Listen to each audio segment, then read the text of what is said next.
Good morning. Still morning, quarter to noon. Today is the 3rd of February, and this will be my last Wednesday chat. Uh, St. Stephen's has elected a new rector, Lori Lewis. She will not officially assume her duties here until the week after Easter.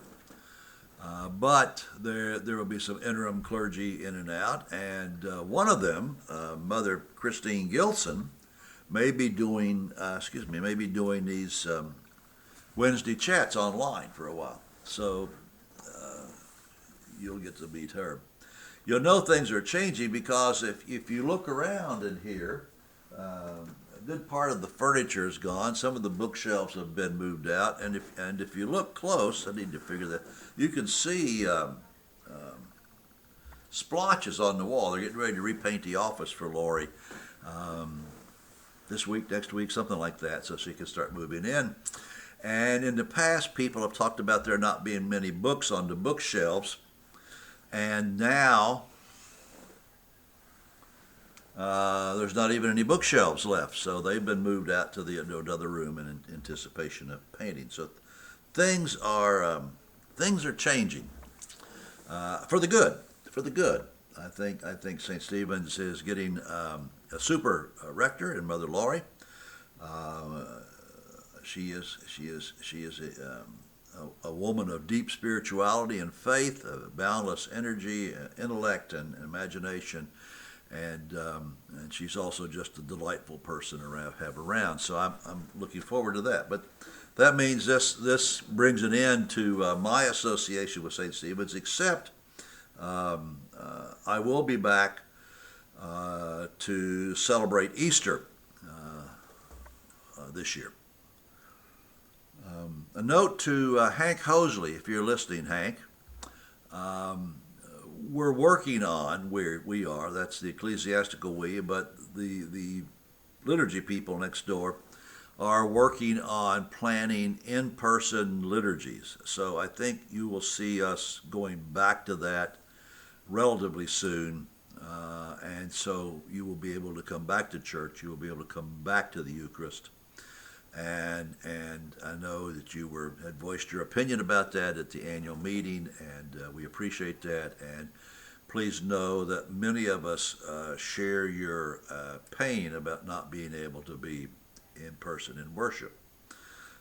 As a matter of fact, I plan myself this coming Sunday to go to a church that does in-person worship and offers Eucharist. It's a little tiny church, and it doesn't often have more than 4 or 5 people in there on a Sunday, so social distancing is no problem. But like you, I've missed people, and I missed the sacrament. So, but we're moving forward. There are new things going on. We have vaccines now, so maybe we're seeing the end of the tunnel on COVID. St. Stephen's has a new rector, so another exciting thing going on. We have a new direction taking place politically in the government, so hopefully that will go forward. So there's all kinds of new things in this new year, and I just can't help but believe and be hopeful about all these things coming together for the benefit of all of us. I don't like goodbyes, and so I don't often say goodbye to people. I like to think that maybe, we'll run into each other again, and I hope after a while, after Laurie gets settled in, and maybe I'll show up on Sunday morning and maybe sit on the back pew and try to be unobtrusive and out of the way.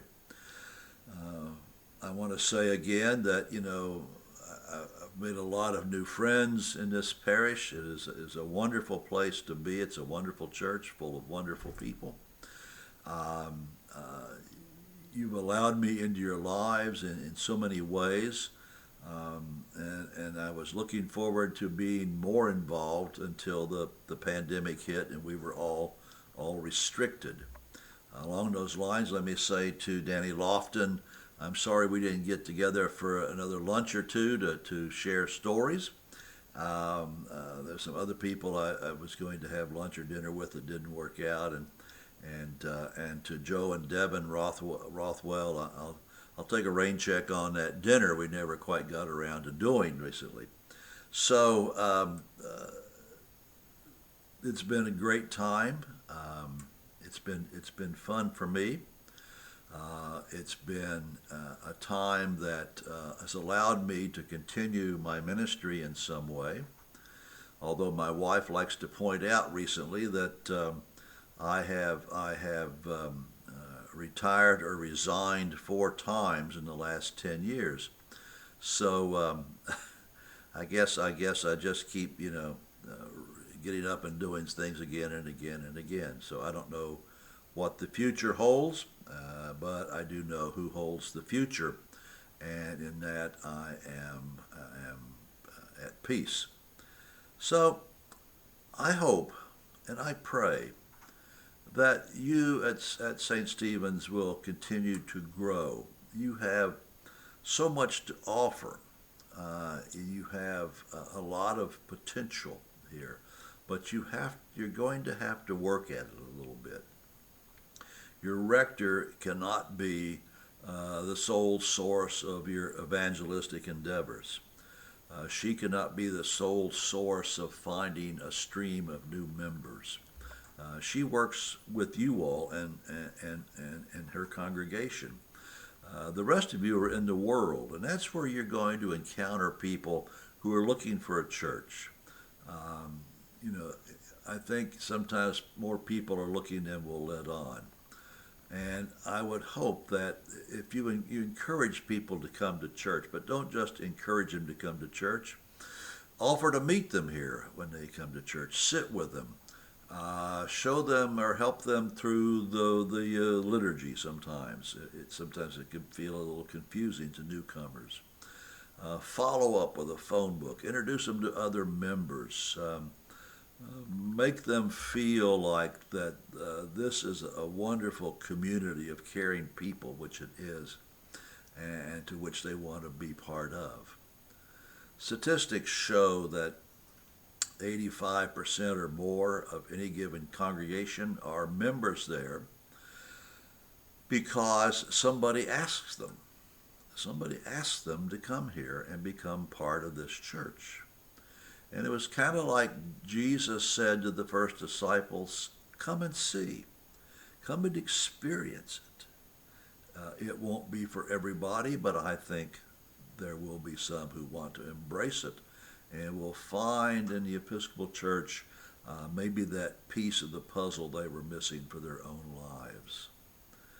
So reach out into the congregation and bring people in, invite them in. I invite them to join you and let's not make St. Stephen's a well-kept secret.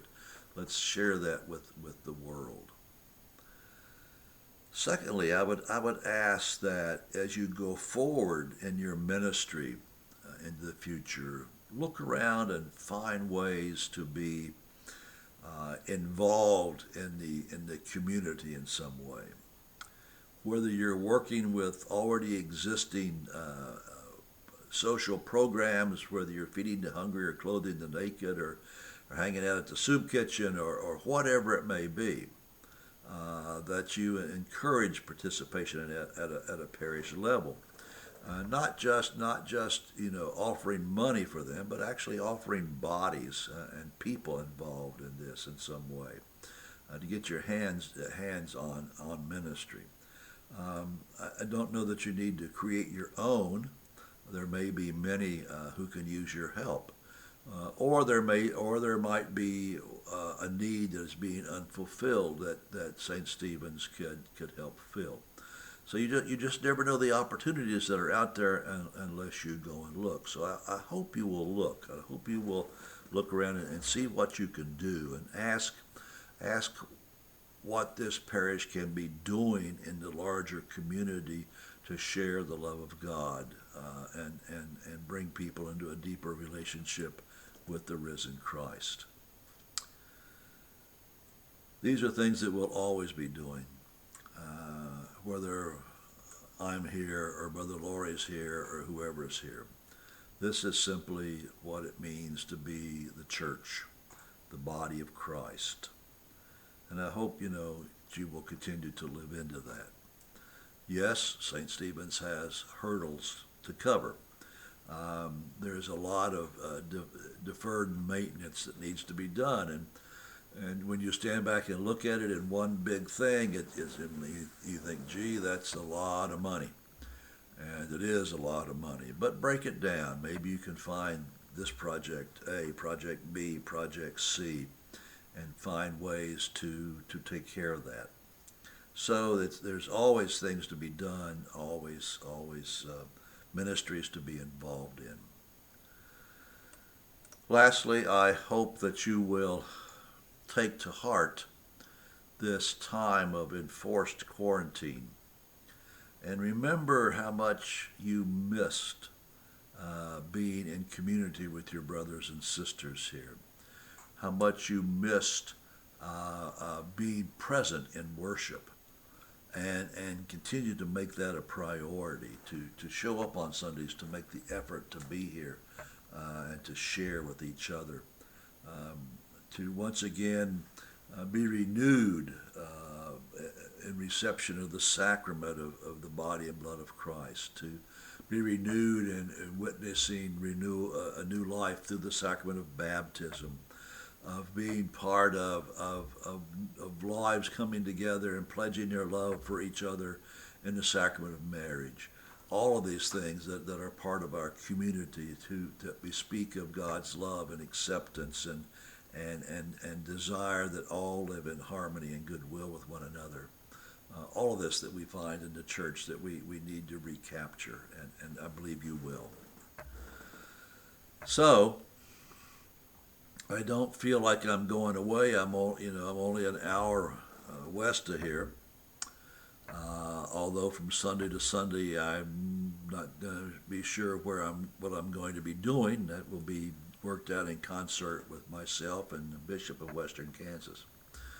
So I would ask that you keep me in your prayers as I will keep you in my prayers, and that we will both pray for the new ministry of Mother Laurie, and pray that God's blessings will flow and rain down upon this parish, that they will be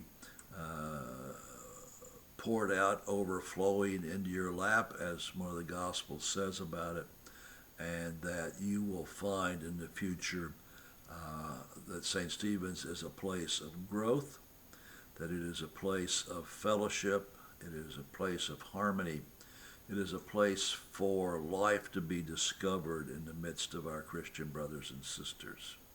It will be a place of prayer, of worship, of play, and learning. It will be all those things and more. But we have to work at it. So I will be praying for your success. I will be praying for Mother Laurie's success. And if you think of it one of these days, keep me in your prayers as well. So this has been a wonderful experience. This has been a little different. Nobody knew what we were going to get into in this COVID pandemic, but I would not trade a day of it for anything else, and I will treasure this time in my life in the time that I have left. So, goodbye, God bless, be faithful to one another, hug one another as you can, love one another endlessly, and as it says sometimes, to dance like nobody's watching. God bless you. Bye-bye.